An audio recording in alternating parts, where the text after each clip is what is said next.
আল্লাহু লা ইলাহা ইল্লা হুয়াল হাইয়ুল কাইয়ুম। যদি মন চায় আলিফ বাদ দেন, লিল্লাহি মা ফিস সামাওয়াতি ওয়াল আরদ। আবার যদি মন চায় আর একটা লাম বাদ দেন, লাহুল মুলকু ওয়া লাহুল হামদ।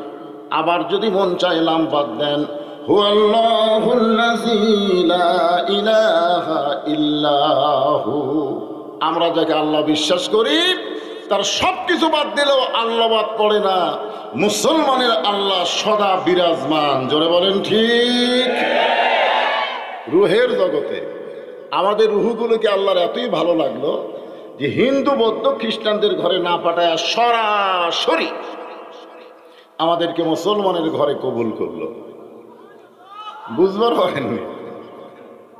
অন্য ধর্মে জন্ম নিয়ে মুসলমান হয়ে মরা খুবই কঠিন। যার প্রমাণ হলো নবীর চাচা আবু তালেব। কি শিশুকালে মইরা গেছে মা, গর্ভে থাকতে মরছে পিতা, নবী চোখে দেখলেন না। কে করিবে লালন পালন, কে দিবে সান্ত্বনা, এই দুনিয়ার বড় এতিম নবী ছিলেন একজনা। আল্লাহ রাসূল বলেছেন, সাহাবীরা, আমি মায়ের পেটে থাকতে বাবা হারাইছি, কিন্তু দুনিয়াতে আসার পরে আমি এতিম ছিলাম। সাহাবারা জিজ্ঞাসা করলেন, ইয়া রাসূলুল্লাহ, মায়ের পেটে আপনার বাপ মারা গেল আর দুনিয়াতে সে এতিম ছিলেন না, এটা কেমন কথা? আল্লাহ রাসূল বললেন, ভাগ্যগুণে এমন একটা চাচা পেয়েছিলাম যেই চাচা বাবার চাইতেও আমাকে বেশি দরদ দিয়েছে। আপনার বলেন তো সেই চাচার নাম কি? জোরে কণ্ঠে বারে, এটা বগুড়ার ভাষা। নবীর চাচা আবুল আহাব ছিল না? আবুল আহাব নাম আছে গোটা বাংলাদেশে। আবুল আহাব নাম আছে, কথা কয় না আছে?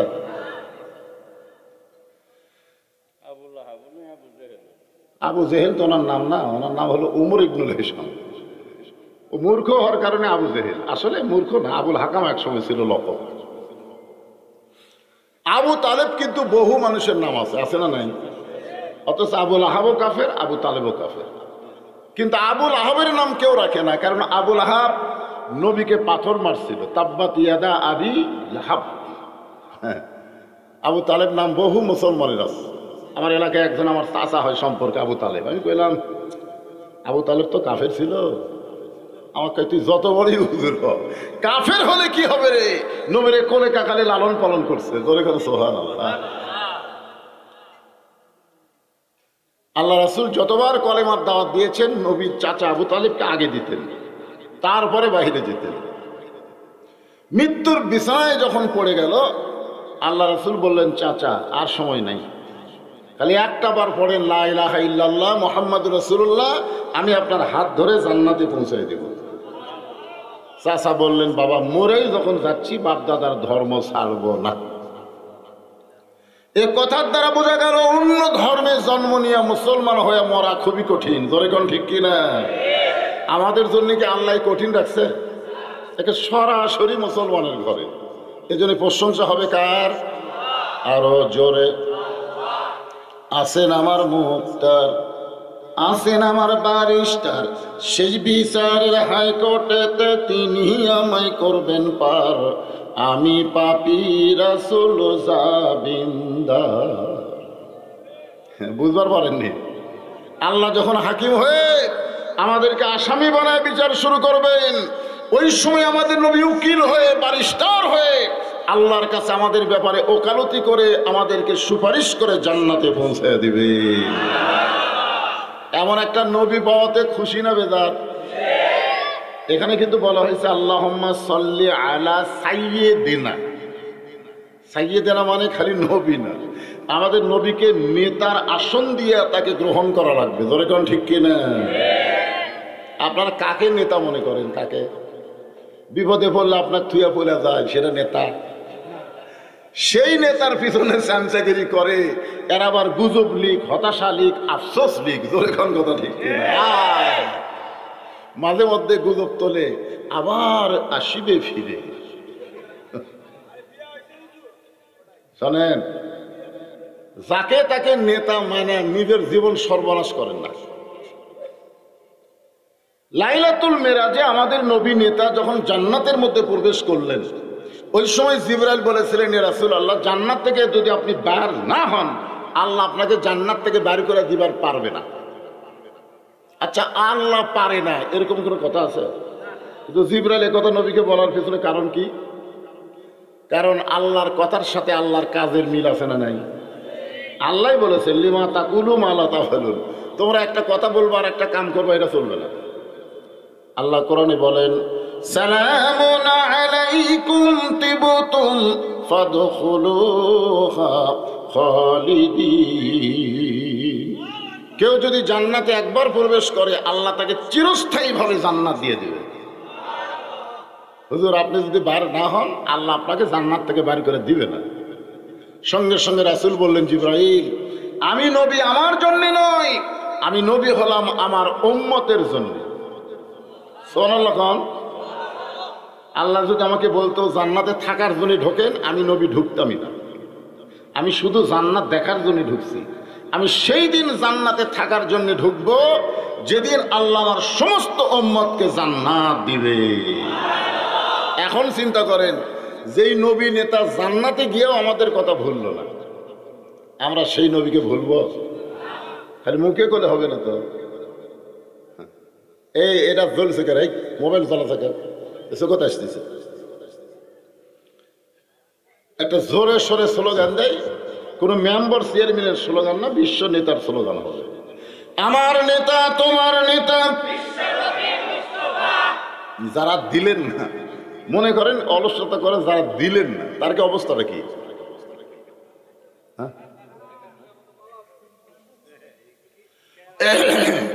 আমার নেতা তোমার নেতা, বিশ্ব নবীর চরিত্র ফুলের চাইতেও পবিত্র। ফুলের সাথে তুলনা দিয়ে খাওয়া আছে।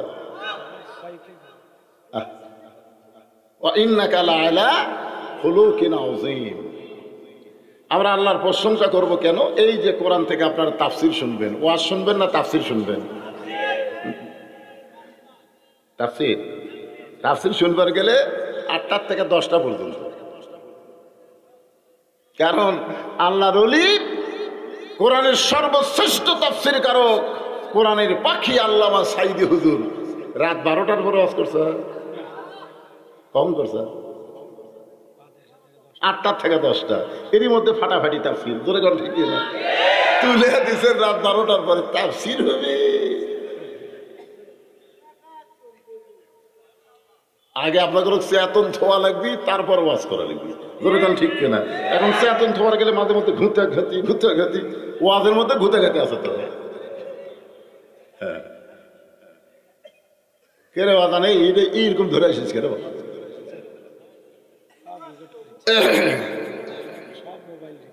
আসেন, এ কোরআন থেকে ছোট্ট একটা সূরা আমার ভাতিজা করছে কাউসার, আর আমি নিয়ে আইছি আসর।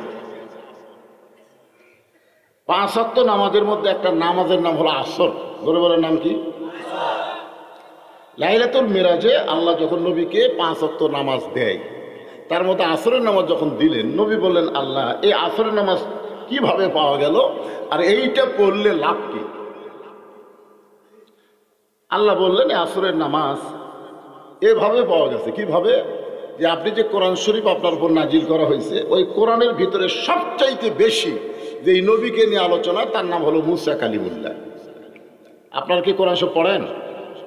কোরআন শরীফের মধ্যে সবচাইতে যেই নবীকে বেশি আলোচনা করা হয়েছে, তার নাম কি? মাঝে মধ্যে তুর পর্বতে যাইতেন আল্লাহর সাথে কথা বলার জন্য। একদিন তুর পর্বতে গিয়ে মুসা নবী দাঁড়িয়ে আছে। আল্লাহ বলতেছে, মুসা, তোমার খবর কি? মুসা বলতেছে, আলহামদুলিল্লাহ। মুসা চিন্তা করতেছে, আল্লাহর সাথে কথা বলার যখন আমার সুযোগ আছে, তাহলে আমিও আল্লাহ জিজ্ঞেস করি। তো বলতেছে, আল্লাহ, আপনি কেমন আছেন? মারাত্মক কথা। আল্লাহ কেমন আছে দেখতেছেন না হুজুর? ওইদিকে যা দেখতেছেন এগুলো সব আমার। ওই সাইড আমার ভাইয়ের, ওই সাইড আমার বাচ্চা। তো সবই যদি তোমাকে হয় আল্লাহ, আল্লাহটা দেখতে গেলে 2 মিনিট হাঁটা লাগবে হুজুর। 2 মিনিট হাঁটা মসজিদের সামনে গিয়ে বলতেছে এখানে আল্লাহর কিছুই ছিল না, আমার চাচা 10 শতক আল্লাহ দান করছে, আর আমরা টাকা পয়সা দিয়ে আল্লাহ ঘর বেঁধে দিছে। ফেরেশতা বলতেছে আল্লাহ এই দেশের নাম কি, যেই দেশে তোমার কিছুই নাই, ওর চাচা জায়গা দিলে জায়গা হয়, ওরা টাকা পয়সা দিয়ে ঘর বানা দেয়, ওই দেশের নাম কি? আল্লাহ বলতেছে ওই দেশে কোরআনের ওয়াজ হয়, কোরআন অনুযায়ী আমল হয় না, যার কারণে ফেরাউনের দেশ সৃষ্টি হয়েছে। ধরে কোন কথা ঠিক কিনা? বাংলাদেশ কিন্তু মুসলমানের দেশ না। যেই দেশে ডক্টর কামালের সংবিধান চলে, যেই দেশের কোর্ট কাছারিতে ইংরেজের আইন চলে, এইটা মুসলমানের ইমান বাঁচানোর কথা না। জোরে কোন কথা ঠিক কিনা? হ্যাঁ, একটু মনোযোগ দিয়ে শুনবেন। মুসা বলতেছে আল্লাহ আপনি কেমন আছেন? মুসা বলেছে আলহামদুলিল্লাহ। এখন আল্লাহ কি বলবে? আল্লাহ বলতেছেন মুসা আমি কেমন আছি যদি জানবার চাও, ইযহাব ইলা ফিরআউন ইন্নাহু তাগা। আমি কেমন আছি যদি জানবার চাও তাহলে ফিরআউনের কাছে যাও। কার কাছে যাও? আচ্ছা, আল্লাহ আসমানে কেমন আছে এটা জানবার গেলে কোথায় যাওয়া লাগবে? এখন আপনারা বলেন তো, বাংলাদেশে আল্লাহ কেমন আছে এটা জানবার চাইলে কোথায় যাবে? বর্তমানে 2টা নবীর নাম দিয়ে বসে আছে। একটা নবী হলো মুহাম্মদ আর একটা হলো ইউনুস। কয় নবীর নাম? আপনার বুঝতে পারতেছেন না? ডক্টর মোহাম্মদ, ইউনুস, কয় নবীর নাম? 2 নবীর নাম দিয়ে বসে আছে ওর মুখে। ধরে কোন কি মুখে? দাড়ি নেই। আপনারা বলেন তো, মরদ মানুষের যদি দাড়ি না থাকে ওরে দেখতে কেমন লাগে? বুঝতে পারতেছেন না? আরে ডক্টর ইউনুসের কাছে যাওয়া লাগবে দেখুন আল্লাহ কেমন আছে। আমরা তো ডক্টর ইউনুসের কাছে যাওয়ার পারতেছি না, আমরা আপাতত ফেরাউনের কাছে যাই মুসার সাথে। ধরে কার সাথে যাবেন? আপনারা যাবেন? হ্যাঁ, সূরা আসরের তাফসীর শুনবার গেলে আগে আসরের নামাজ সম্পর্কে আমাদের জানা লাগবে। মিশে মায়ায় বন্দি থাইকা করলাম কত খেলা, পশ্চিমে তাকায়া দেখো তোমার ডুইবা গেছে বেলা, এক পলকের নাই ভরসা মিশে সকল আশা, কখন বুঝি দারুণ ঝড়ে ভাঙবে তোমার বাসা। আসর মানে হলো সময়। আসর মানে কি? সময়। আচ্ছা, আসরের নামাজ থেকে মাগরিবের নামাজ কত সময়? আপনার এখানে যারা বসে আছেন আপনারা বলেন তো, ফজরের নামাজ আপনারা পড়ে পারবেন? ইনশাল্লাহ বাদ দেখুন। ইনশাল্লাহ মানে আল্লাহ পেঁয়াজ দিয়ে তুলি পাবেন যদি আল্লাহ চাই। ইনশাল্লাহ শব্দের অর্থ কি? যদি আল্লাহ চাই। যারা পড়বেন না মনে করবেন আল্লাহ চাইনি নাকি? মারাত্মক কিন্তু এর মধ্যে একটা হেকমতিক মার আছে। আপনারা একটু কথাগুলো শুনবেন, আমি সাইজ করলে সূরা আসরের মধ্যে ঢুকবো। মুসা আলাইহিস সালাম ফেরাউনের দরবারে এসে দেখে ফেরাউন জিকির করতেছে। যখন কি করতেছে? জিকিরটা হলো পলাবো না, পলাবো। 41 সালের আগে আমাকে নামাইকে। হায় হায় কি জিকির রে! ঠিক মতো হাঁটবার পারে না, ন্যাঙ্গল ভ্যাঙ্গল করে হাঁটে। ধরে কোন কথা ঠিক না? 2 জন যুবক ধরে টেজর তুলে দেয় আর মাইক পায়ে বলে খেলা হবে। ফেরাউন দেখবার মিশরত যাওয়া লাগবি।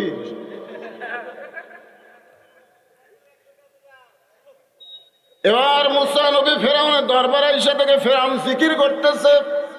জিকিরটা হলো আনা রব্বুকুমুল আলা, আমি হলাম সব চাইতে বড় আল্লাহ। জোরে বলেন, আরো জোরে। মুসা আলাইহিস সালাম হাত চুলকাচ্ছে। কি চুলকাচ্ছে? হাত চুলকানোর কারণ কি? এখনই কার সাথে কথা বলে আসলাম আর আসলে কি দেখতেছি? তার মানে কি? দোয়া দেয়া, আল্লাহ আল্লাহ ফেরাউন ভালো করতে পারলো।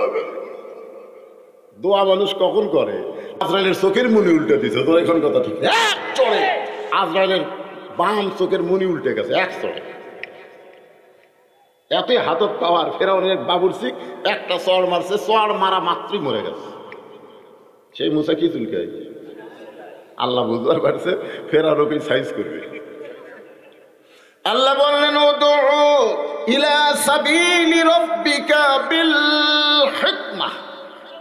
মুসা, ফেরাউনের সাথে যুদ্ধ করার জন্য আমি তোমারে পাঠাই নাই, আমি আল্লাহ কেমন আছি দেখার জন্য পাঠাইছি। যদি ফেরাউনকে সাইজ করবার চাও তাহলে হিকমতের সাথে করা লাগবে। হিকমত, জোরে কান কি? সঙ্গে সঙ্গে মুসা নবী জিকির ধরলেন, লা ইলাহা ইল্লাল্লাহ, লা ইলাহা, লা ইলাহা ইল্লাল্লাহ মুসা কালিমুল্লাহ। ফেরাউন লাভ দেয় চেয়ার থেকে উঠছে। ফেরাউন এতক্ষণ কি জিকির করতেছিল?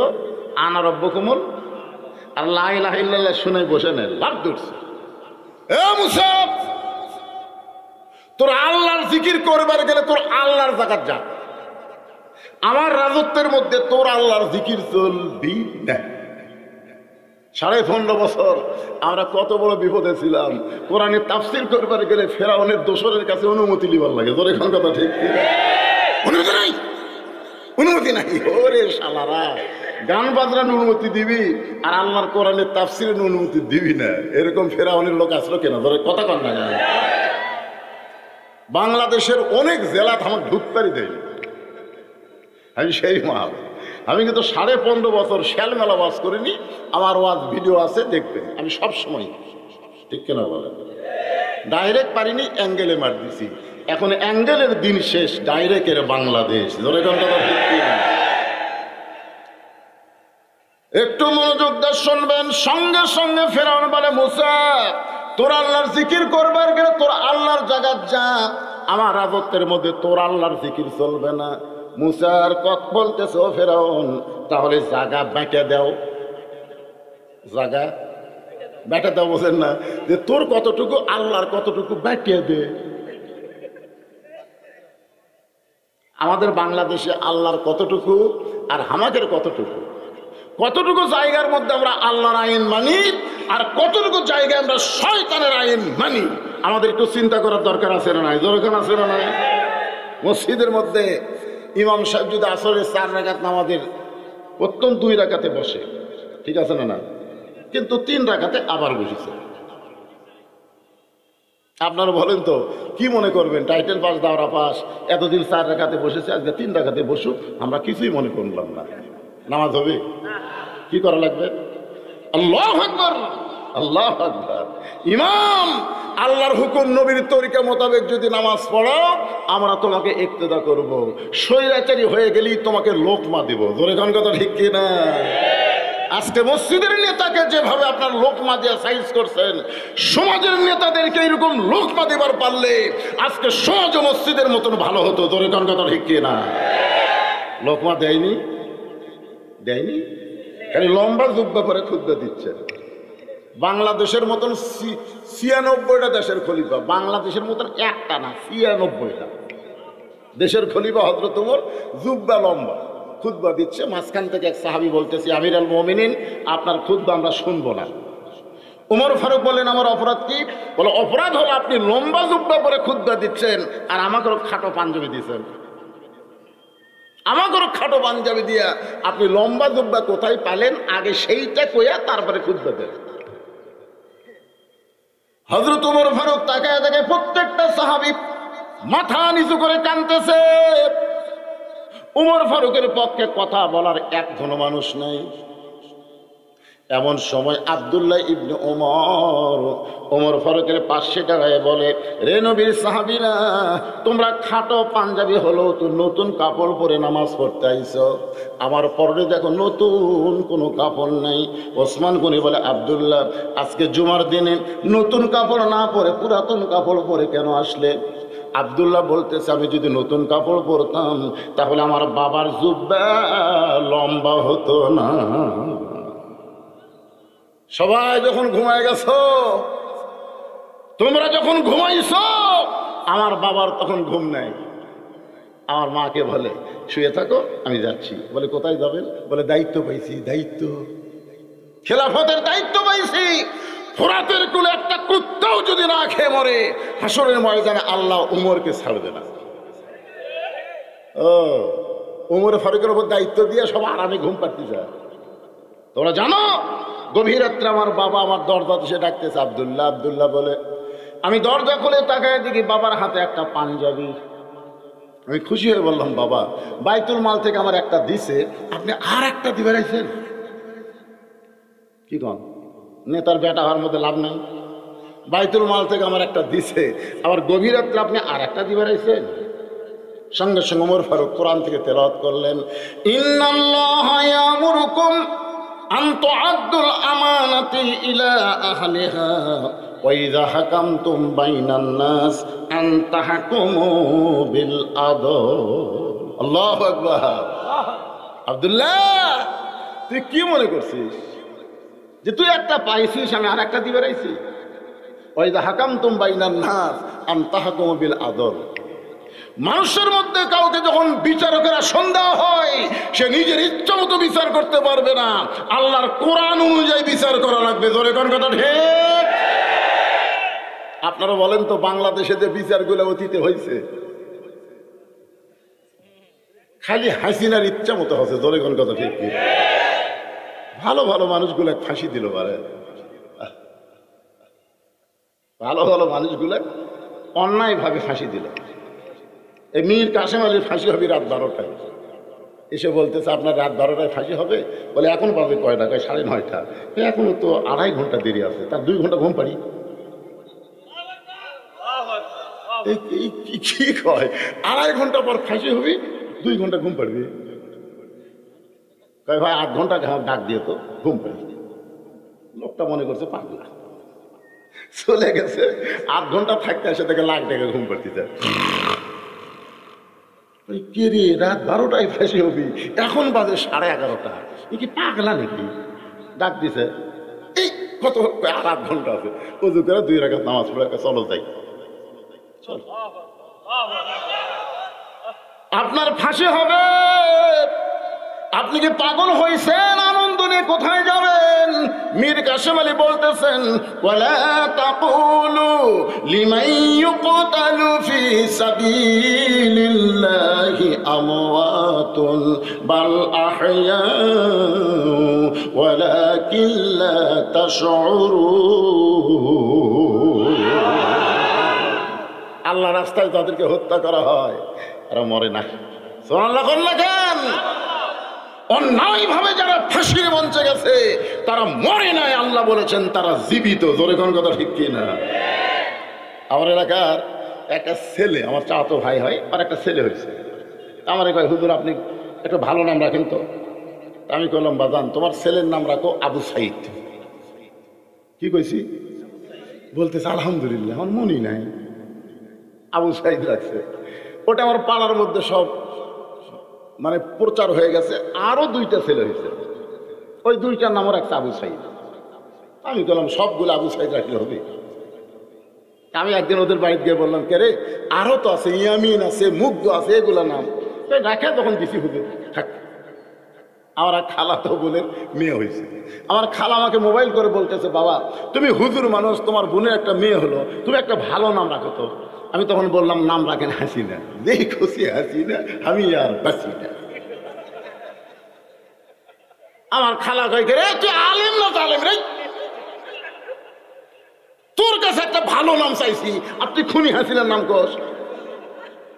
তখন বুঝলাম আল্লাহ রাস্তায় যারা জীবন দেয়, আল্লাহর কোরআন সত্য, তারা মরে না। তোর কোন কথা ঠিক কিনা? বাজান একটু মনোযোগ দিয়ে শুনবেন। ওমর ফারুক বলতেছেন, আব্দুল্লাহ এই কাপড়টা আমার ভাগে পড়েছে এত খাটো, এইটা পরে আমি খুতবা কেমনে দিব? তোর কাছে আইলাম বাজান, তোর কাপড়টা একটু আমাকে দান করে দে। আব্দুল্লাহ বলে গভীর রাতে আমার বাবাকে কাপড়টুকু যখন দান করে দিলাম, আমার বাবা তার কাপড় আমার কাপড় একত্র করে লম্বা জুব্বা বানায় খুতবা দেয়। এখন বলো খুতবা শোনা যায় কিনা যায়? সমস্ত সাহাবীরা চিল্লায় বলে আল্লাহর কোরআন দিয়ে যখন রাষ্ট্র চলবে, এমন ভালো মানুষকে নেতা হিসাবে মুসলমানেরা দেখতে পাবে।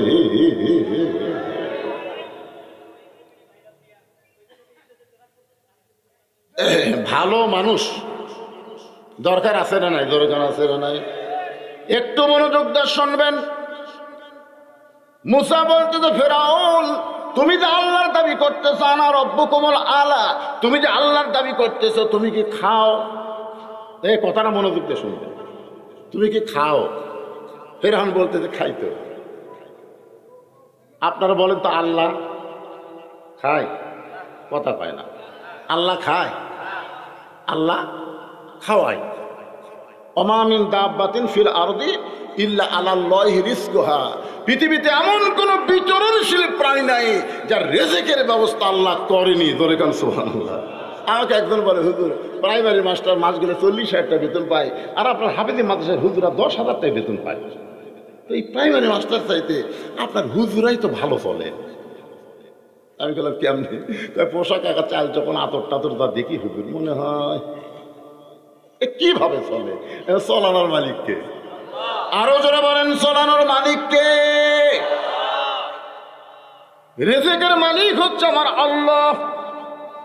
মুসা বলে ফেরাউন, তুমি আল্লাহর দাবি করো আর তুমি নিজেই খাও।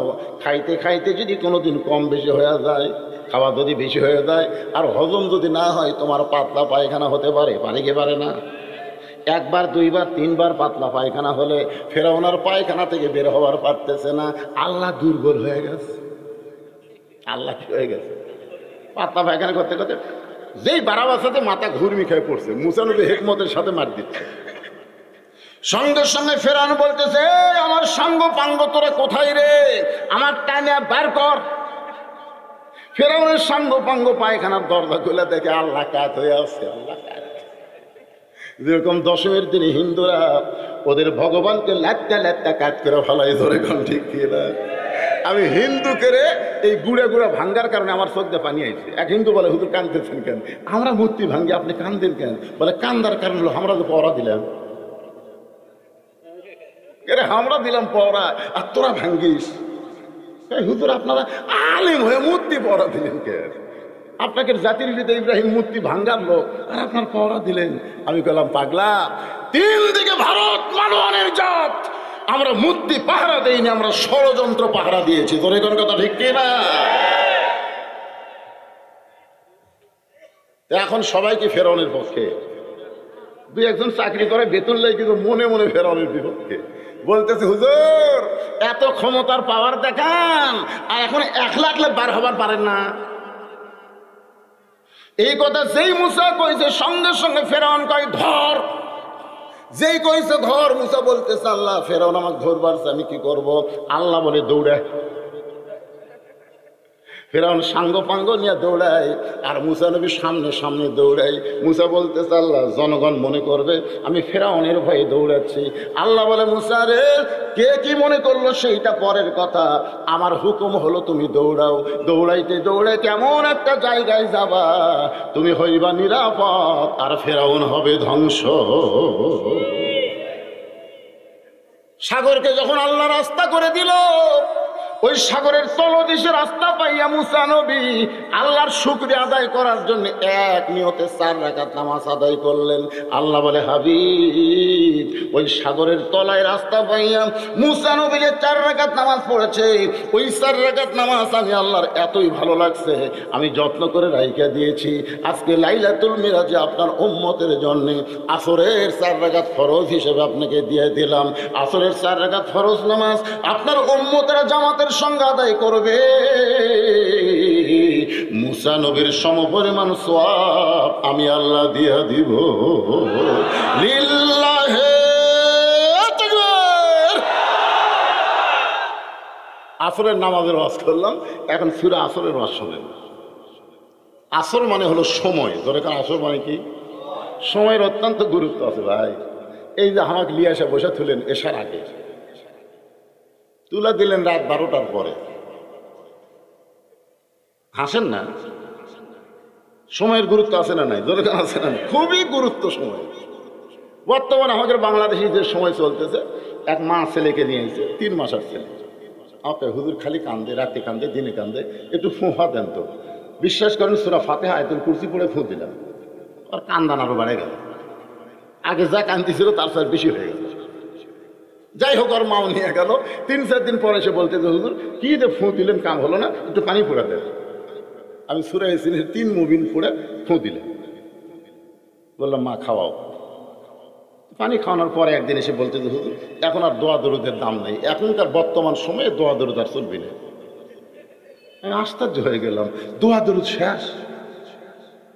6 মাস পরে ওর মাকে বললাম, কে মা এখন কি সেই রকম কান্দে? কয় না হুজুর আর কান্দে না। তো কোন দোয়া ভালো হলো?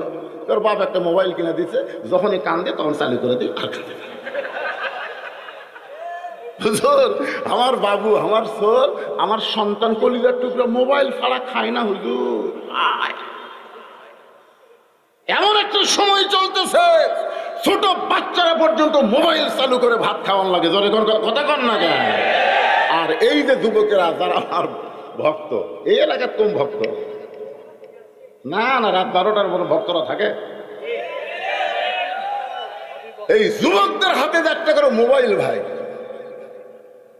রাত 12টার পরে মনে করে সবাই ঘুমিয়ে গেছে, জানলা দরজা লাগা দিয়ে এখন অশ্লীল ভিডিও দেখতেছে। কেউ চেতন নেই, কেউ চেতন নেই। আপনার বলেন তো চেতন নাই কে? আল্লাহ ছাড়া আরো 2 জন আছে। তোমার 2 কান্দে 2 মোহরি, লিখিতেছেন ডায়েরি, দলিল দেখে রায় দিবে, টাকা পয়সার নাই কারবার। সবাই বলেন কিরামান কাতিবিনা ইয়ালামুনা মা তাফআলুন। সেই সময়ের শপথ করে আল্লাহ বলতেছেন ইন্নাল ইনসানা লাফি খুসর, নিশ্চয়ই মানুষগুলো ক্ষতির। এই তাফসীর শুরু হয়ে গেছে, মনোযোগ দেন। রাত 12টার পরে যদি আপনারা কেউ যাবার চান, আমি কাউকে নিষেধ করবো না, মন চাই চলে যাবে, কিন্তু কোরআনের তাফসীর হবে। এদিক সেদিক চালাচাই করবেন, চলবে না। মানুষ কালো হলেও মুখের দিকে তাকিয়ে থাকবে। কি হয়, কালো দেখে পছন্দ হচ্ছে না। ইন্না মানে নিশ্চয়, আগে শাব্দিক অর্থ শোনেন। ইনসান মানে মানুষ। এই মানুষের মধ্যে মরদ আছে, পুরুষ আছে, হিজড়াও আছে। নারী আছে, পুরুষ আছে, হিজড়া আছে। মানুষের মধ্যে কয় দল? একটা হলো কি পুরুষ, একটা হলো নারী, আর একটা হলো হিজড়া। এই জান্নাতের মধ্যে আল্লাহ আদমকে তৈরি করছে, হাওয়া তৈরি করছে, কিন্তু হিজড়া তৈরি করেনি। বাবা এই হিজড়া কোথায় গেল? আপনারা বলেন হুজুর এখানে বসে আছে, 86 বছর বয়স। আচ্ছা হুজুর কি তার জীবনে হিজড়াট মরা দেখছে কিনা আমি জানি না। আমার এলাকার মেয়ে মানুষ বললে 5 কাপড় দেয়, মরদ মানুষ বললে 3 কাপড় দেয়, কিন্তু হিজড়া মরলে কয়টা দেয়? আচ্ছা তাহলে হিজড়া কি মরে না? হুজুর আপনি দেখছেন হিজড়া মরা? দেখছেন? মরে, মরে তো অবশ্যই মরে, কিন্তু কয় কাপড় দিলেন? মারাত্মক কথা কিন্তু। ইনসান, ইনসান মানে মানুষ।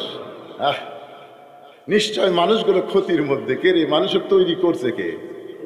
আরো জোরে। তাহলে আমার সঙ্গে সবাই একটু গুনগুন করে বলবেন, আদর করে মানুষ আল্লাহ বানায়া কেমনি দিবেন ক্ষতির মধ্যে ফেলিয়া। আল্লাহ এই মানুষকে আদর করে তৈরি করলেন, সেই মানুষ ক্ষতির মধ্যে পড়ুক, এইটাকে আপনি পাবেন? আল্লাহ বলে না, ইল্লাল্লাযীনা আমানু ওয়া আমিলুস সালিহাতি ওয়া তাওয়াসাউ বিল হক ওয়া তাওয়াসাউ বিস সবর। আল্লাহ বলছে ক্ষতির মধ্যে পড়বো না। এখানে 4টা বিষয় বলা আছে। কয় বিষয়? আমার আঙ্গুলের দিকে তাকান, কয়টা? 1 নম্বর হলো ঈমান। ঈমান যদি না থাকে আপনি যতই নামাজ পড়েন, রোজা করেন, হজ করেন, একটা আল্লাহর দরবারে কবুল হবে না। আগে হচ্ছে ঈমান। ধরে কারণ আগে কি? এখন আপনারা বলেন তো, অনেক লোক কিন্তু নামাজ পড়ে ঈমান নাই। আমার এলাকায় একজন আসরের নামাজ পড়ে জমির ধান দেখতে গেছে। ধান দেখবার যায়, দেখে উপর জমির পানি চলবল করতেছে, নিচে ওর জমির পানি নেই।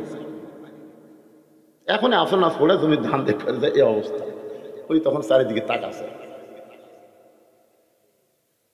না কেউ নেই, কেউ নাই। আস্তে করে বসে জমির আল কাটা দিয়ে ওই পানি দিয়ে হাত ধোছে, ধুই আবার দাঁড়ায় বলতেছে আলহামদুলিল্লাহ, কেউ দেখেনি। আপনারা বলেন তো, ওই লোকটার নামাজ আছে কিন্তু কি নাই? এই জন্য আল্লাহ বললেন অমিনান নাসি মাইয়াকুলু আমান্না বিল্লাহি ওয়া বিল ইয়াউমিল আখিরি ওয়া মা হুম বিমুমিনিন। আওয়ামী লীগ বিএনপি আল্লাহু আকবার কবি না। আওয়ামী লীগ যতই মিছিল করুক আল্লাহু আকবার কোনদিন কইছে?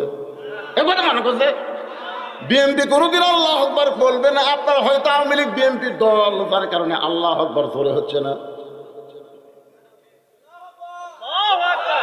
আচ্ছা, কোরআন তেলাওয়াত শুনলে ঈমান বাড়ে না কমে? ওয়াইযা তুলিয়াত আলাইহিম আয়াতুহু জাদাতুহুম ঈমানা ওয়া আলা রাব্বিহিম ইয়াতাওয়াক্কালুন। রাত 12টার পর তুলে দিবেন, আমি একলা ওয়াজ করবো, আপনার মুখ বন্ধ করে থাকবে। আপনাকে পাঁও হাতে করছি, আমাকে আর জীবনে এলাকার দাওয়াত দিয়ে না ভাই।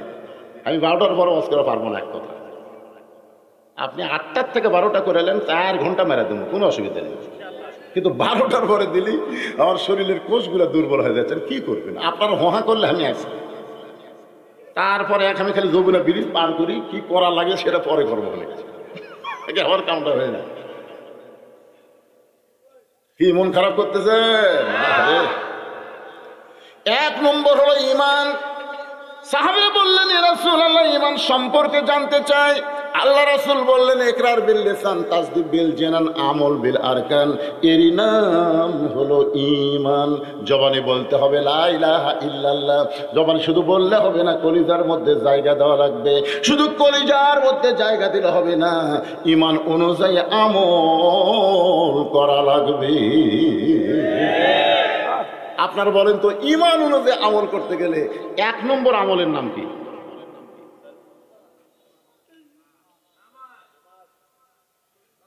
এমন ভাবে বলতেছে, দেখেন আমি 4টা হাদিস কয়টা? 1 নম্বর হাদিস হলো লা সালাত আলা ঈমানা, যার নামাজ নাই তার ঈমান নাই। 2 নম্বর হাদিস হলো লা সালাত আলা দীনা, যার নামাজ নাই তার ধর্ম নাই। বাইনাল আবদি ওয়াল কুফরি তরকুস সালাত, বান্দার কাফেরের মধ্যে পৃথক করার জিনিসটার নামই হলো নামাজ। যে নামাজ আছে সে বান্দা, যার নামাজ নাই সে কাফের। মান তারাকা সালাতু মুতাম্মিদান ফাকাত কাফারা। এখন বলেন, ঈমানকে রক্ষা করতে গেলে 1 নম্বর যে আমল লাগবে তার নাম কি? আরো জোরে বলেন। এই নামাজ বদরিশের ওয়াজ দেয়া, গোলাম রব্বানির ওয়াজ দেয়া আদায় হবে না। এই জন্যে রাসূল নামাজ পাইছে কোথায়? নবুয়তের 10ম বৎসরে মক্কায়। নবুয়তের 10ম বৎসরে মেরাজে রাসূল নামাজ পাইছে। তারপর 3 বছর নবী মক্কায় ছিল, নামাজ কায়েম করতে পারেন নাই। নামাজ কায়েম করার জন্য আল্লাহ নবীকে মদিনাত নিয়ে গেছেন। জোরে কোন কথা ঠিক কিনা? মদিনাত নিয়ে যায় নবী রাষ্ট্রপতি হয়ে, তারপরে আল্লাযীনা ইম্মাক্কান্নাহুম ফিল আরদ, মুসলমানের মধ্যে কাউকে যখন ক্ষমতা দেওয়া হবে, ক্ষমতার চেয়ারে পায়া 1 নম্বর দায়িত্ব হলো আকামুস সালাত, নামাজ কায়েম করা। কথা কন না কেন? নামাজ কায়েম করতে হবে। বাংলাদেশে নামাজ পড়ে কিন্তু নামাজ কায়েম নাই। ঈমানকে রক্ষা করতে গেলে 1 নম্বর হলো নামাজ। পুরুষের জন্য 1 নম্বর হলো নামাজ। আমার মুরব্বী যখন বলেছে তখন আপনাদের একটু শোনাই। নারীদের জন্য 1 নম্বর হলো পর্দা। ঠিক কয় না? ঠিক সবাই কয় না? পুরুষের জন্য ঈমান রক্ষা করার 1 নম্বর আমলের নাম কি? আর নারীদের জন্য 1 নম্বরের নাম কি? বড় পীর আব্দুল কাদের জিলানীর নাম শুনছেন আপনারা? শুনছেন? উনি জান্নাতুল বাকি জিয়ারত করতেছেন। জান্নাতুল বাকি যারা হজ করছে তারা জানে। আল্লাহ রাসূলের রওজার পাশে সবচাইতে বড় গোরস্থান, যে গোরস্থানের নাম হলো জান্নাতুল বাকি। তো বড় করে আব্দুল কাদের জিলানী জান্নাতুল বাকি যখন জিয়ারত করতেছেন, পিছন দিক থেকে এক মুরিদ বলতেছে, হুজুর আপনি চোখ বন্ধ করলে গোটা পৃথিবীর খবর বলতে পারেন, আপনি একটু চোখ বন্ধ করে দেখেন তো মা ফাতেমার কবর কোন জায়গায়। সেই হয়েছে আব্দুল কাদের জিলানী খুবই রাগ করে, চোখ বন্ধ করলে পৃথিবীর খবর বলতে পারি, এ কথা তোর কে কইছে? আমি চোখ বন্ধ করলে আল্লাহর আরশ পর্যন্ত দেখতে পাই। জোরে কোন সুবহানাল্লাহ। দেখছেন, ইত্তাকু ফিরাসাতাল মুমিনিনা ফা ইন্নাহু ইয়ানজুরু বিনুরিল্লাহ। মুরিদরা বলে, হুজুর তাহলে বলেন তো জান্নাতুল বাকির কোন জায়গায় মা ফাতেমার কবর? আব্দুল কাদের জিলানী বললেন, এই জান্নাতুল বাকির মধ্যে মা ফাতেমার কবর আছে, তবে কবরটা কোন জায়গায় এটা কিয়ামত পর্যন্ত কেউ বলতে পারবে না। সমস্ত মুরিদ বলে, হুজুর এই জান্নাতুল বাকির মধ্যে মা ফাতেমার কবর, কিন্তু কবরটা কোন জায়গায় কেন বলতে পারবে না? আব্দুল কাদের জিলানী বললেন, আমার মা ফাতেমা হইল জোহরা। জোরে কন কি? আর একটু জোরে কন। আমি কিন্তু পর্দার রস শুরু করলাম। মেয়েদের 1 নম্বর নিয়ে কামল হলো পর্দা, পুরুষের নামাজ। কিন্তু আপনাকে যে ওটা বসাটা, আল্লাহ বগুড়া থেকে একটা মেহমানকে নিয়ে আসছে, সারা রাত বিজ্ঞাপন দেখছে, আল্লাহ সারা রাত মাহফিল হবে, আর 12টার পর তুলে দিয়ে যারা উঠে যাচ্ছে, আল্লাহ আল্লাহ মরার 2 বছর আগে এদের প্যারালাইসিস দিও আল্লাহ। এরা যখন বইয়ের হাতে গুড়িয়ান খায়, কার হাতে গুড়িয়ান খায়? মরদ মানে যদি 2 বছর পড়ে থাকে, বউ যে গুড়িয়া ভাই কি 12টার পরে আমি ওয়াজ করবার চাইছি, আপনারা তুলে দেয়, আপনারা উঠেন কেন? কে ওঠে দেখিতে এবার? এই মুরব্বী প্রশান্ত কি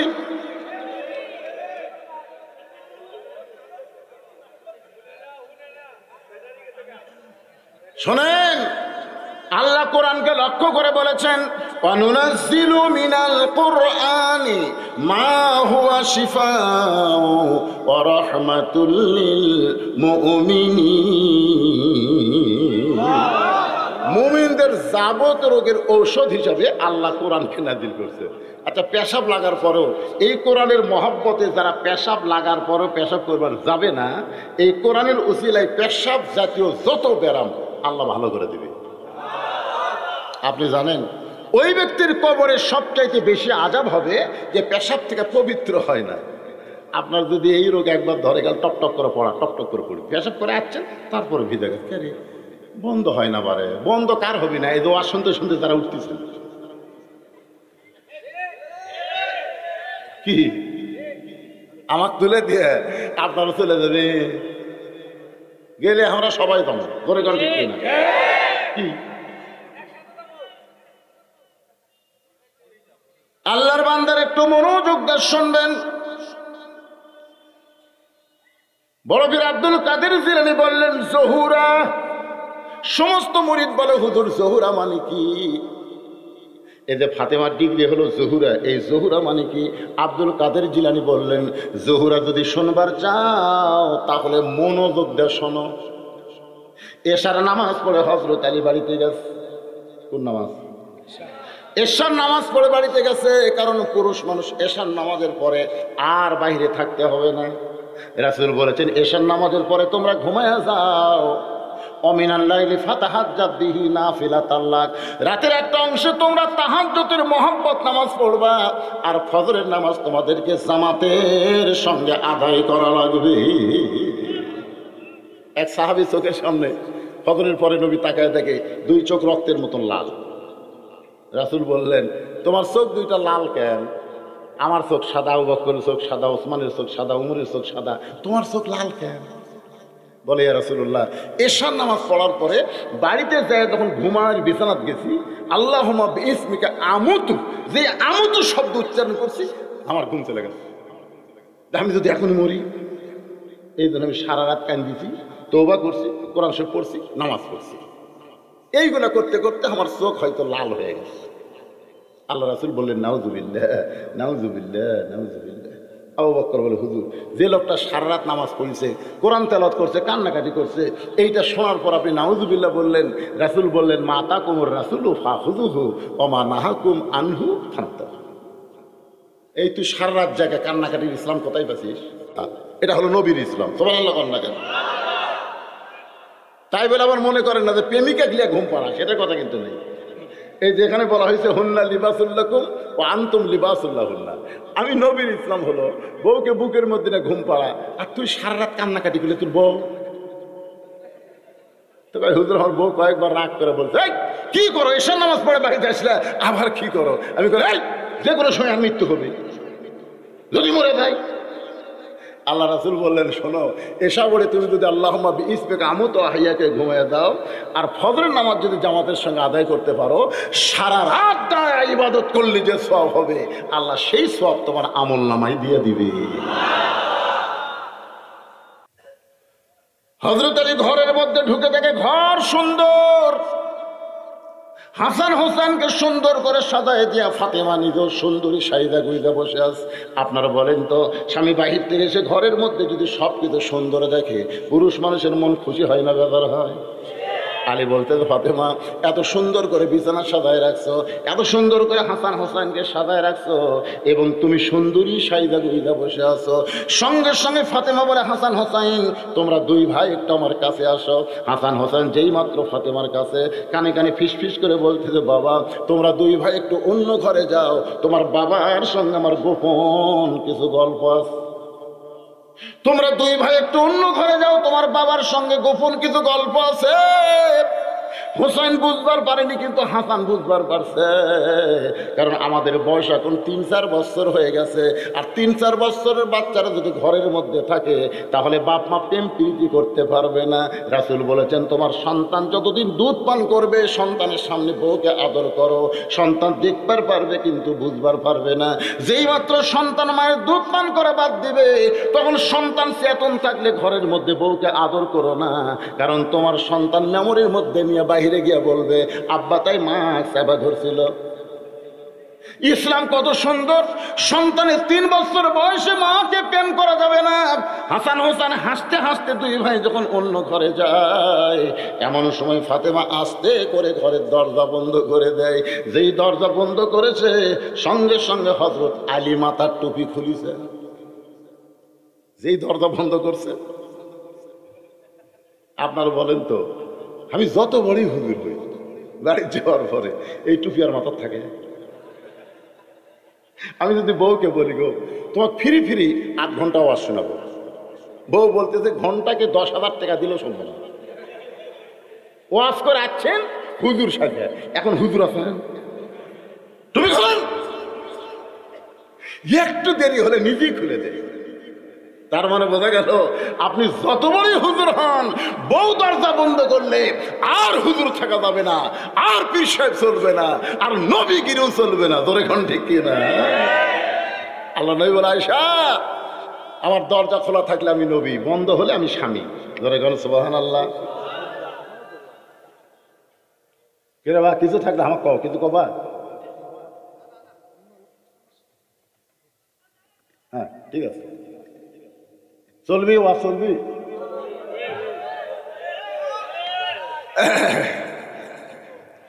লিল্লাহে তাকবীর। যেই মাত্র হযরত আলী মাথার টুপি খুলেছে, ও ফাতেমা চলে আসো আমার বুকের ভিতরে। আজকে 6 মাস হলে তোমাকে আদর করতে পারি নাই, কারণ 6 মাস আগে নবী দুনিয়া থেকে বিদায় নিয়েছে, আর নবী বিদায় নেওয়ার পর তোমার মধ্যে কোনো আনন্দ দেখিনি। আজকে ঘর সুন্দর করে সাজাইছো, হাসান হোসেনকে সুন্দর করে সাজাই দিছো, তুমিও সাইদা গুইদা বসে আছো। ফাতেমা বাচ্চা দুইটাকে বের করে দিয়া যখন দরজা বন্ধ করলে, আমি বুঝবার পারছি গো, আজকে তুমি আমার সঙ্গে প্রেম নিবেদন করবা। ফাতেমা ছোট বাচ্চার মতন কান্দে। আলী বলতে যে, ফাতেমা কান্দো কেন? চলে আসো আমার বুকের ভিতরে। 2 কানে হাত বাড়ায় যখন স্বামী ডাকতেছে, ফাতেমা এক দৌড়ে স্বামীর বুকে মাথা লুকায় বলে, স্বামী গো, আর কোনোদিন ঘর সাজাবার পারবো না, আর কোনোদিন হাসান হোসেনকে সাজায় দিবার পারবো না, আর কোনোদিন সাইদা গুইদা আপনার সামনে দাঁড়াবার পারবো না, কারণ আজকে গভীর রাত্রে ফাতেমার মৃত্যু হবে। যেই কইছে গভীর রাত্রে ফাতেমার মৃত্যু হবে, গাছের গোড়া কাটলে গাছটা যেমন ঠাস করে পড়ে যায়, হযরত আলী তেমনি পড়ে গেলেন ঘরের মাথায়। মা ফাতেমা মুচকি মুচকি হেসে স্বামীর মাথাখানা উড়াতে নিয়ে কপালে একটা চুমা দিছেন। জোরে কান সুবহানাল্লাহ। যিনি গভীর রাত্রে মৃত্যুবরণ করবেন তিনি মুচকি মুচকি হাসতেছেন। হযরত আলীর কপালে চুমা দিয়ে বলে, স্বামী গো, আমি আমার বাবার মুখে শুনেছি আনা মাদিনাতুল ইলমি ওয়া আলী বাবুহা, আমি নবী হচ্ছি শহর, আলী হচ্ছে তার দরওয়াজা। আমি ফাতেমা জানি আপনার চাইতে বেশি জ্ঞানী এই দুনিয়াতে আর কেউ নাই। ওগো স্বামী, আমি বাবার মুখে শুনেছি আলী আসাদুল্লাহিল গালিব, আমার আলী হচ্ছে আল্লাহর সিংহ। আপনি শুধু জ্ঞানী না, পৃথিবীর শ্রেষ্ঠ বীর।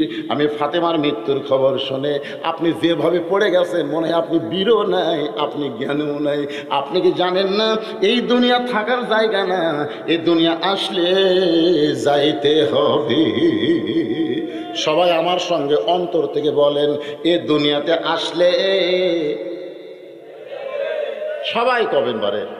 যারা যুবক আছেন, যারা জুয়ান তাগড়া আছেন, তারা মনে করছে যে আমরা এখন লই। আপনি পেপার পত্রিকায় ফেসবুক খুলে দেখেন, বর্তমানে বুড়াকের চাইতে জুয়ানেরা বেশি মরতেছে। মাঝের সাথে মোটর সাইকেল ঘুটঘুটির সাথে বাজে দিয়েছে, অটোভ্যানের সাথে বাজে দিয়েছে, ট্রাকের সাথে বাজে দিয়েছে, একটা বুড়াও রাস্তা পার হওয়ার দাম মরতেছে। আমি দেখছি আমার এক মুরব্বীর চাচা রাস্তা পার হওয়ার সময় 3 দিকে তাকায়। আমি চাচা কি দেখতেছেন? দেখতেছি বা হট করে কোন ট্রাক আসে, বাস আসে, দেখেন একবার এই দিকে তাকায় মুরব্বী, দেখে দেখে পার হয়। আর জুয়ানগুলো দেখে একদিকে তাকে পার হচ্ছে। অধিকাংশ অ্যাক্সিডেন্ট যুবকেরা করতেছে। আপনার বলেন তো আসলে তো আপনাদের এলাকার কোনো কানা অ্যাক্সিডেন্ট হয়ে মরছে? কানা, এই কানা চোখে দেখে না, এই শালা অ্যাক্সিডেন্ট হয়ে মরে না, আর সকালগুলো মরতেছে। তার কারণ কি? কারণ কি রে?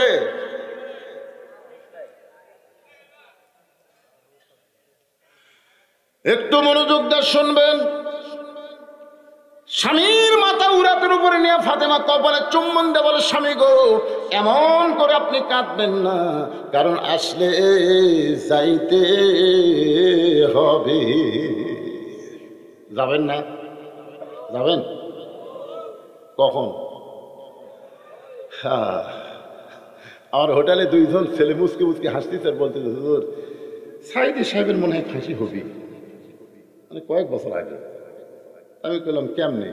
আবার রিভিউ করতেছে, হুজুর সাইদি সাহেবের বাঁচাবার পারবেন না, ফাঁসি হবি। এটা বোঝানোর জন্য বলতেছি। তা আমি চা বললাম, এই 2 জনকে 2 কাপ দুধ চা দাও। তারা দুধ চা সামনে নিয়ে বলে, হুজুর আমরা সাইদি হুজুরের ফাঁসির কথা বলতেছি, আর আপনি আমাকে চা দিলেন। আমি চা দিয়ে একটা ওয়াজ করবো। বলে কি ওয়াজ হুজুর? তোমার মৃত্যু হবে। যেই কছি তোমাদের মৃত্যু হবে, অর্জন করছে। আমি খেলাম, পাগলা, ফাঁসির তারিখ আছে রে, মরার কোনো তারিখ নেই। আপনার বলেন তো, যাদের ফাঁসি আছে কেউ বেঈমান হয়ে মরছে? কারণ ফাঁসি দিয়ে যাচ্ছে, কলমা পড়তেছে, তওবা পড়তেছে, ফাঁসির দড়ি গলা দিলে লা ইলাহা ইল্লাল্লাহ বলতেছে, তারপরে ফাঁসি কার্যকর হচ্ছে। আর যারা এমনি এমনি মরতেছে, এদেরকে কলেমার গ্যারান্টি আছে? আল্লাহ রাসূল বলেছেন, যতই পাপী হও না কেন, মৃত্যুর সময় কলমা পড়তে পড়তে তোমার যদি মৃত্যু হয়, এক কলেমার ছেলে আল্লাহ তোমাকে জান্নাত দিয়ে দিবে। এই হিসাবে তো ফাঁসির আসামি ভালো। তখন বলতেছে, হুজুর জীবনে কান ধরতেছি, আর বলবো না। কোনো পাগলা, খবরদার ফাঁসিলে চিন্তা করিস না, মরালে চিন্তা কর। আপনারা যারা এখানে বসে আছেন, এখান থেকে বাড়ি যাওয়ার কোনো গ্যারান্টি। ওগো স্বামী, আমি ফাতেমা মরে যাওয়ার পর আমার 3টা চাওয়া আপনি পুরা করবেন, আমার 3টা চাওয়া আপনি পুরা করবেন।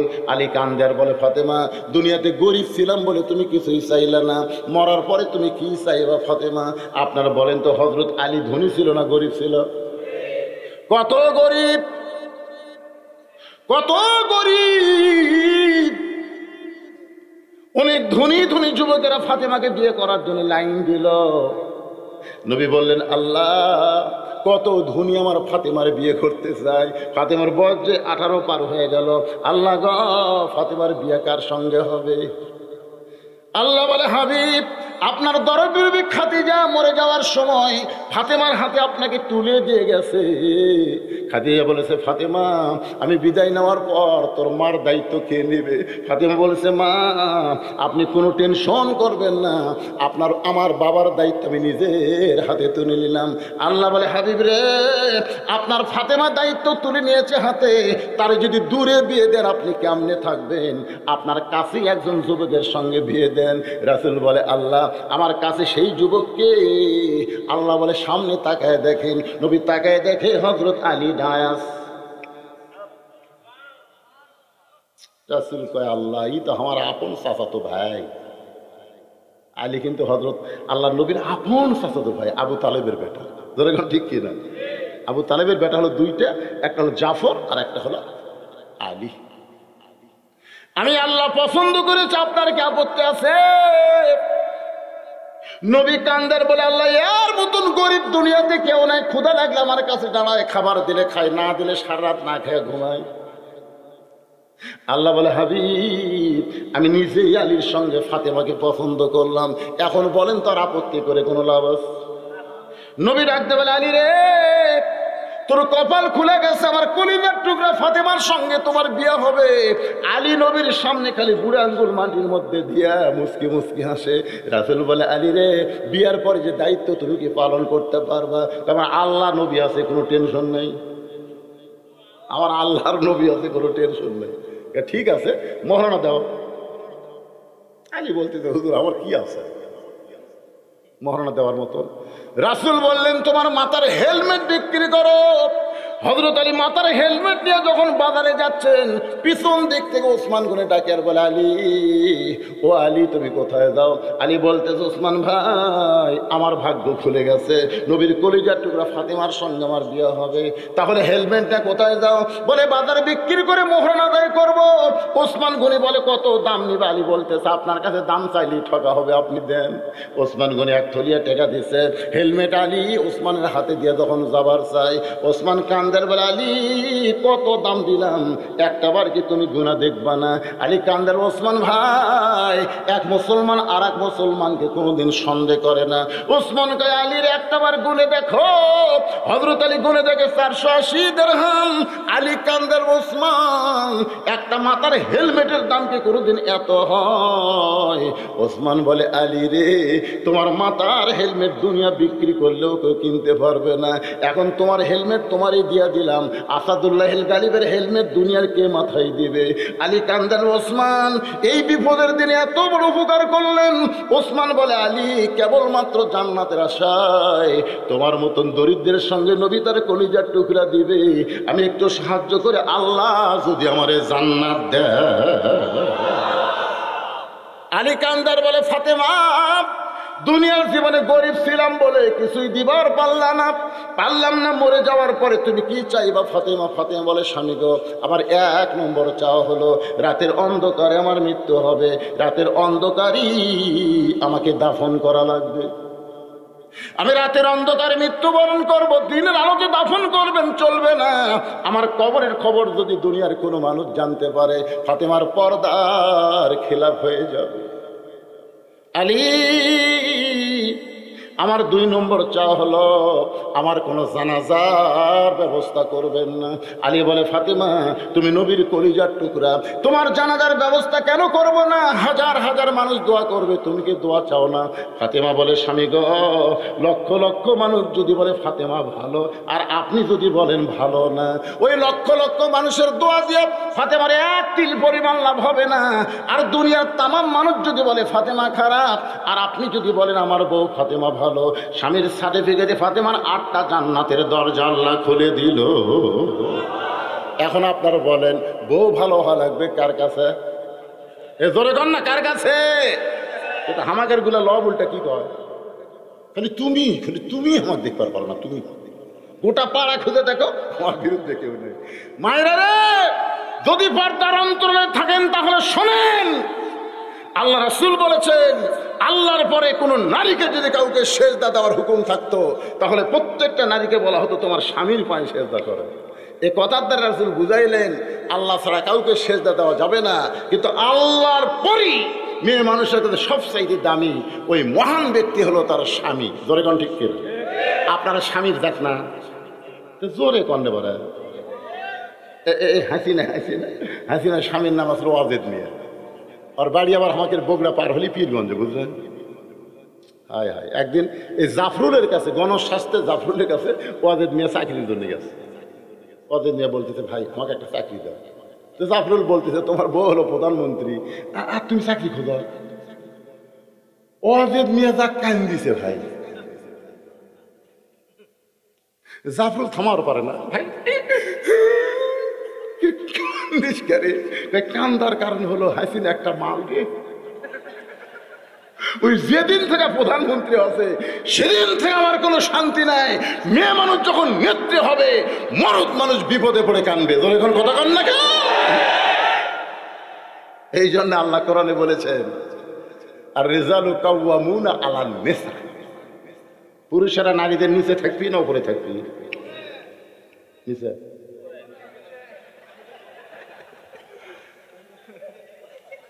আপনারা বলেন নিচে না উপরে? এটা কি আমার আয়াত না আল্লাহর কোরআনের আয়াত? হ্যাঁ। তো বাংলাদেশের কতগুলো নারীবাদী ওরা ঢাকা ভার্সিটিতে মিছিল করছে, নারী পুরুষের সমান অধিকার। পিছন থেকে ছেলে ছাত্ররা কয় দিতে হবে দিতে হবে। আল্লাহ কয় নারীর উপর পুরুষ থাকবে, আর এরা কয় সমান অধিকার দেওয়া লাগবে। আচ্ছা, নারী যদি মা হয়, আপনারা বলেন তো বাপের চাইতে মায়ের অধিকার কম না বেশি? নারী যদি মেয়ে হয়, ছেলের চাইতে মেয়ের অধিকার কম না বেশি? আপনার বোঝেন না, ছেলের চাইতে মেয়ের অধিকার বেশি, বাপের চাইতে মায়ের অধিকার বেশি। কারণ কোনো মরদ মানুষের পায়ের তলে জান্নাত নাই, জান্নাত আছে নারীর পায়ের তলে। সেই নারী যদি মা হয়, ধরে কোন কথা কন না কেন? এখন তাসিমা নাসরিন নির্বাচনের কলমের নারী পুরুষের সমান অধিকার চান। আমি বুঝানোর জন্য বলতেছি, আল্লাহ কিন্তু কতক জায়গাত মেয়েদেরকে দাম বেশি দিচ্ছে, কিন্তু এক জায়গাত খালি বইয়ের নিচে স্বামীর তলে বউ থোছে, এটা এরকে পছন্দ করে। এই বউগুলো স্বামীর উপরে থাকবে। এখন উপরে থাকলে কি হবে? একটা দৃষ্টান্ত দিই। পদ্মার চরে জ্বালা জ্বালানি অস্থায়ী চাটাইয়ের ঘর বানাচ্ছে, মাছ ধরে বিক্রি করে। কিন্তু একদিন হঠাৎ উঠছে ঝড়, এত জোরে ঝড় উঠছে বুঝলেন, ধুলাবালি খালি উঠতেছে। এখন জ্বালা স্বামী বলতেছে, আমার তো পেশাব লাগলো রে। বউ বলতেছে, না খবরদার, দরজা খোলা যাবে না, দরজা খুললে বাইরে ধুলাবালি এসে সব পাকে দেবে। স্বামী বলতেছে, তাহলে আমি ঘরের মধ্যে পেশাব করি। বউ কয়, তুমি এত বড় মানুষ, ঘরে পেশাব করে থাকা যাবে? স্বামী কয়, পেশাব লাগিয়েছে রে, ঝড়ও তো থামে না। বউ কয়, তাহলে একটা কাম করো, আমার কান্দর চলো, ওপরে একটা শুটিং করো, তোমার ওই যন্ত্র বরাবর একটা শুটিং করে ওই শুটিং দিয়ে পেশাব করো। তো এখন এই চাকু নিয়ে ওটা চাকায় কাটা শুটিং করে ওই দিয়ে পেশাব করছে। 1 ঘন্টা হয়, ঝড় থামে না। বউ কয়, আমারও তো লাগছিল। তো স্বামী বলতে, শুটিং করাই আছে, নতুন করে আর করা লাগবে না, আমার কান্দর চলো, কাম করো। এবার বউ কান্দর দিছে, বউ শুটিং বরাবর পেশাব করে, পেশাব স্বামীর বুক ভিজা যায়। স্বামী ছিল, এই বউ কোথায় পেশাব করে, পড়ে কোথায়? বউ কয়, মরার স্বামী জানো না, সব জায়গার সমান অধিকার চলে না। জোরে কোন কথা ঠিক কি না? সব জায়গার সমান চলবে? আজকে আমাদের বাংলাদেশে শোনেন, শেখ মুজিবুর যতদিন আসলো বাংলার কোনো সমস্যা হয়নি। শহীদ প্রেসিডেন্ট জিয়াউর রহমান যতদিন ছিল আমাদের কোনো চিন্তা হয়নি। এরশাদ চাচা খারাপ হলেও 9 বছর ভালোই দেশ চলেছে। তোর কোন কথা ঠিক কিনা? তারপরে এই যে মেয়া মানুষের শুরু হতে, ভাই আমাদের কলিজার মধ্যে আর শান্তি নাই। তোর কোন কথা কন না। এই জন্য রাসূল বলেছেন, হালাকাতের রাজুলু হিনা আতা আতির নেশা, পুরুষ জাতি তখনই ধ্বংস হবে যখন নারীদেরকে প্রধানমন্ত্রী বানাবে। এখন আমরা আগামীতে আর মেয়ে মানুষ দেখবো? মেয়ে দিন দেখা শেষ, মরদ মানুষের বাংলাদেশ। ধরে গান কথা দেখে না, কারা কারা পুরুষকে শাসন ক্ষমতায় দেখতে চাই? 2 হাত তুলে আল্লাহকে দেখান। লিল্লাহে তাকবীর, সুবহানাল্লাহ। কলিজা ভরে গেছে ভাই। রাত 1:30টা বাজতেছে, আপনাকে চেহারা থেকে মনে হচ্ছে কেবল 8টা বাজছে। এই বুড়ার ওয়াজ ভালো লাগতেছে?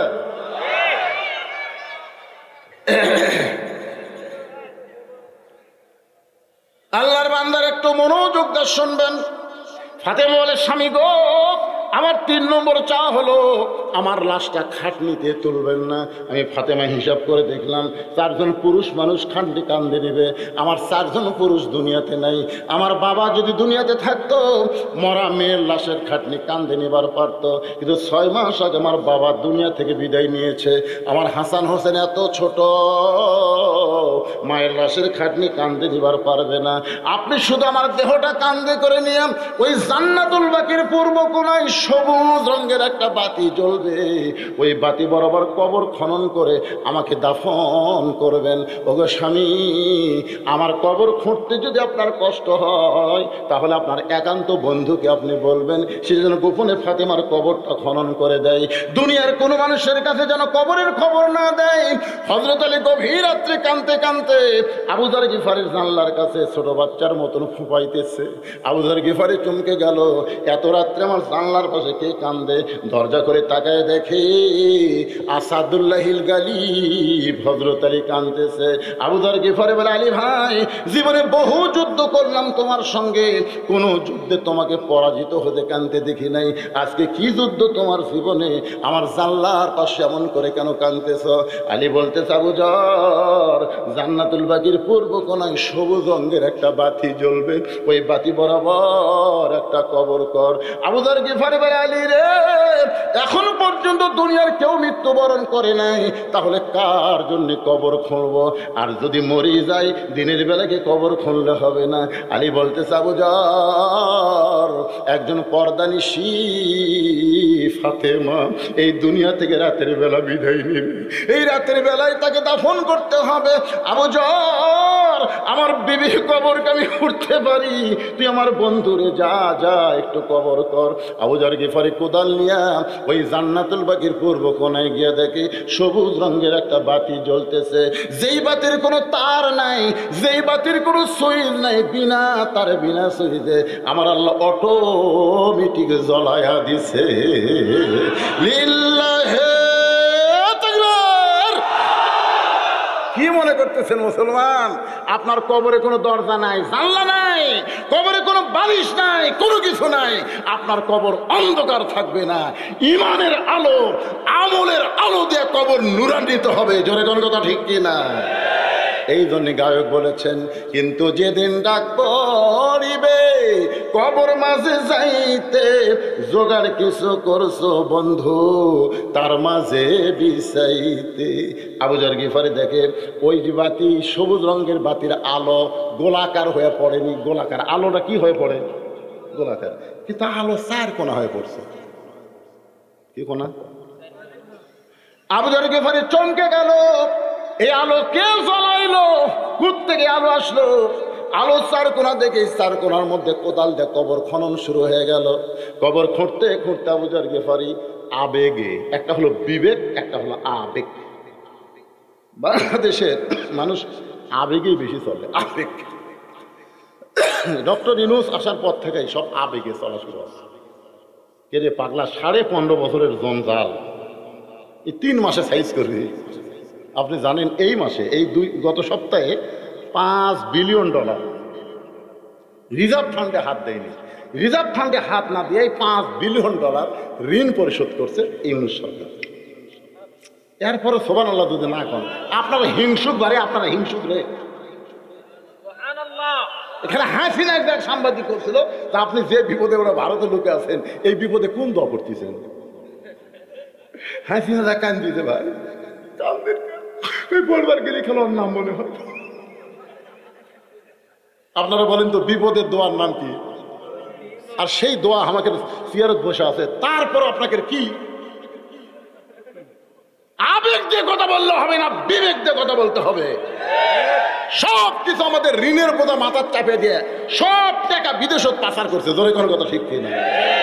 তারপরেও যে দেশ চলতিছে ভাইরে, এই সাইডে কয় না কেবা ঘুম ধরেছে, ঘুম ধরেছে বাবা।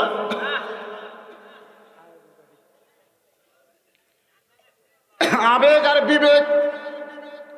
আবু যর গিফারি আবেগে বলতেছে কবর খবরদার বেয়াদবি করবি না, তোর মধ্যে এমন একজন মহিয়সী নারীকে দাফন করা হবে। কবর তুই কি বলতে পারিস? দিনের বেলা কবর না খুঁড়ে রাতের বেলা কেন কবর খুঁড়তে আইছি? তুই কি জানিস কবর আজকে তোর মধ্যে যাকে দাফন করা হবে, আল্লাহর নবীর মেয়ে হওয়ার পরেও নবী তাকে মা বলে সম্মান করেছে।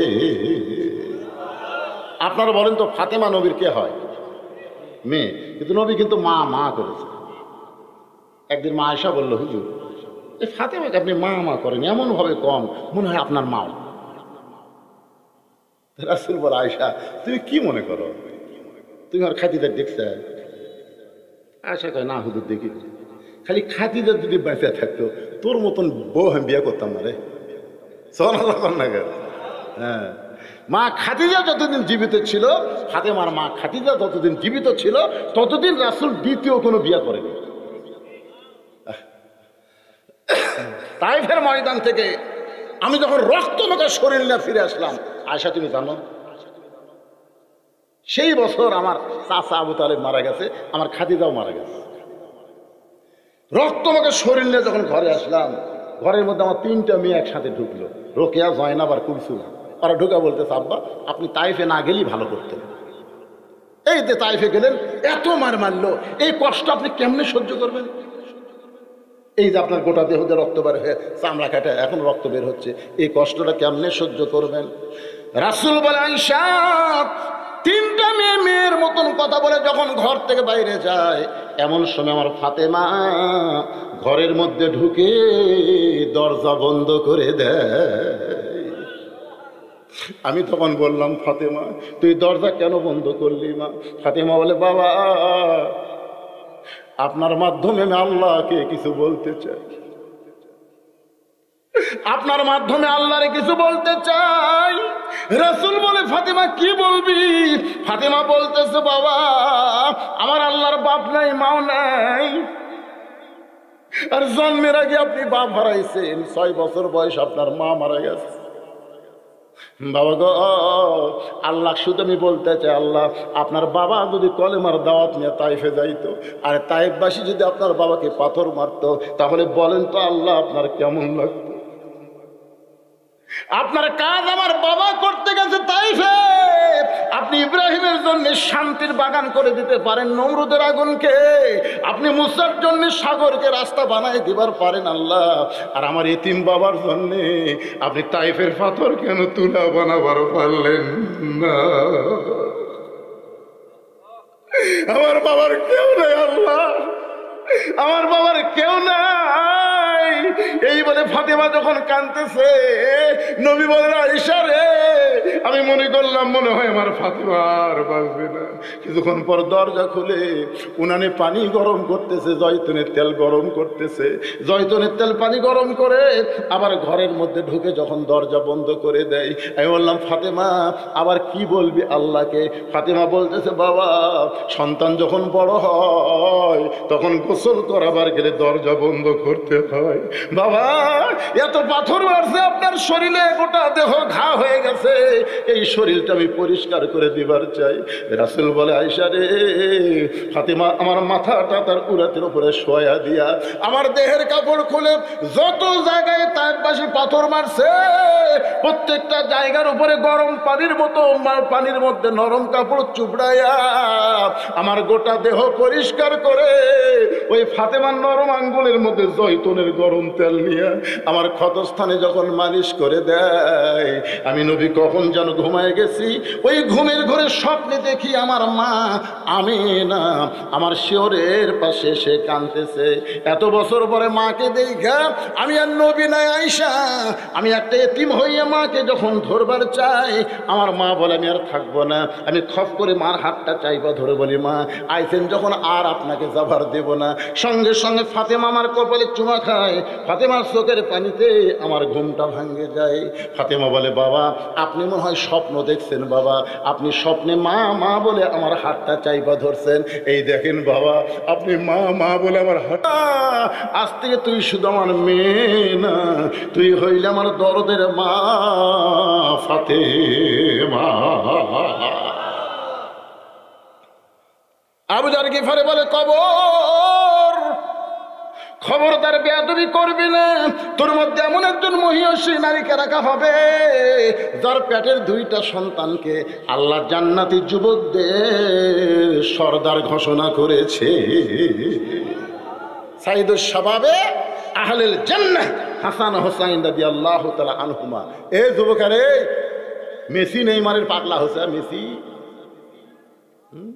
হাসরের ময়দানে আল্লাহ বলবে, এই মেসি আর নেইমার তোরা কোন ধর্মের? তো আল্লাহ, আমরা খ্রিস্টান ধর্মের। আমি আল্লাহ কোরআনে বলেছি, অমাইয়াবতাগি গয়রাল ইসলাম দীনান ফালা ইউকবালা মিনহু।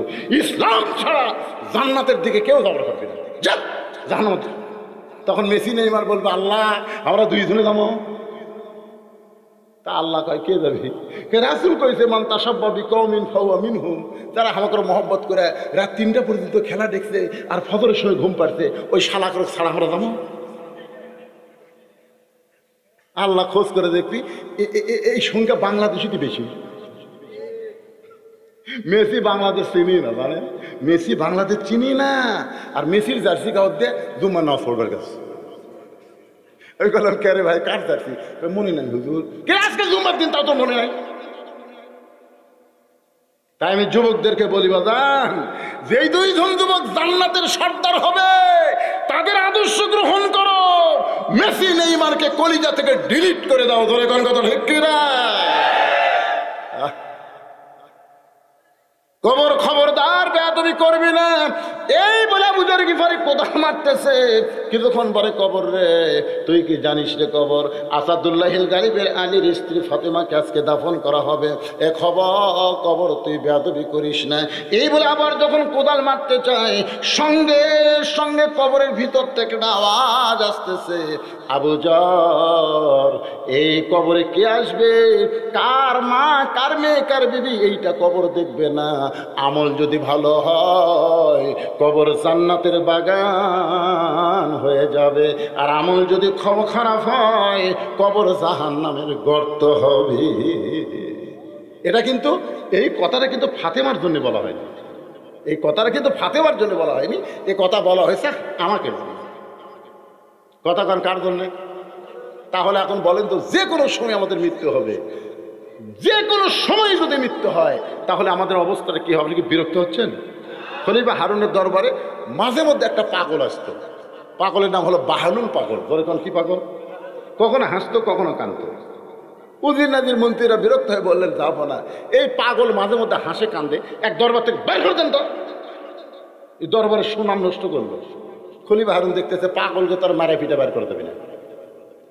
বললো, বাহলুল ভাই একটু আসো তো। বাহলুল ভাই শুনে খুশি হয়ে বলতেছে, যাবো না। কি বলেন? বলে, একটা কাজ তোমাকে দিব, কাজটা করবে। পাগল বলে, আমার কি কাজ দিবেন? বলে, এই যে লাঠি আছে আমার, এই লাঠিটা তোমার চাইতো বোকা যদি কেউ থাকে দুনিয়ায়, তাকে লাঠিটা দিয়ে দিয়ে দাও। তোমার চাইতো বোকা যদি কেউ থাকে। বাহলুল পাগল লাঠি নিয়ে হাসতে হাসতে চলে গেছে। 2-4 বছর আর আসেনি। উজির নাজির মন্ত্রীরা বলতে, যাবো না। পাগলকে আপনি কি শিখালেন? পাগল যে এই যে গেছে আর ফিরে আসে না, আসলে আসে না। খলিফা হারুন যখন দুর্বল হয়ে মৃত্যুর বিছানায়, ঠিক ওই সময় পাগল লাঠি নিয়ে হাসি। খলিফা হারুন কয়, কে রে, তোমার সাথে বোকা মানুষ এখনো পাওনি, লাঠি তোমার হাতের মধ্যেই। পাগল বলতেছে, আজকে মনে হয় পাওয়া দেবে। খলিফা হারুন কয়, তুই আর আমি ছাড়া ঘরত কেউ নেই, আজকে কেমনে পাবি? বাহলুল পাগল বলে, যাবো না। আপনি বর্তমানে যেখানে অসুস্থ হয়ে পড়ে আছেন, এই জায়গার নাম হলো বাগদাদ। এখান থেকে যদি 10 দিনের সফরে মক্কায় যান, আপনি বলেন তো কেমনে যাবেন? খলিফা হারুন বলে, বাহলুল, বাগদাদ হলো আমার চীনা, মক্কা হলো আমার অচেনা। চীনা শহর থেকে অচেনা শহরে যদি যাই, তাহলে মাল সামানা জোগাড় করে যাওয়া লাগবে। ওই মক্কাত গিয়ে যেন আমার বিপদ না হয়। বাহলুল পাগল বলে, যাবো না। দুনিয়ার একটা শহর থেকে একটা শহরে যদি মাল সামানা জোগাড় করে রওনা দেন, এখনই যদি আপনার মৃত্যু হয়, মৃত্যুর উপরে আখিরাতের বিশাল একটা জগতে আপনি পাড়ি দিবেন। ওই জগতের জন্য আপনি কতটুকু মাল সামানা জোগাড় করেছে? খলিফা হারুন বলে, বাহলুল রে, আমি তো কবরের জন্য আখিরাতের জন্য কিছুই জোগাড় করিনি। বাহলুল পাগল বলে, তাহলে আপনি লাঠি আপনি নেন, আপনি লাঠি আপনি নেন। এই দুনিয়াতে আসার পরে মৃত্যুর কথা স্মরণ করে যারা কবরের পাথেও জোগাড় করে না, তার হলো সবচাইতে বড় বোকা। যে কোনো সময় মরা রাখবে, এরপরে কবরের পাথর যারা জোগাড় করেন, আপনার বলেন তারা চালাক না বোকা?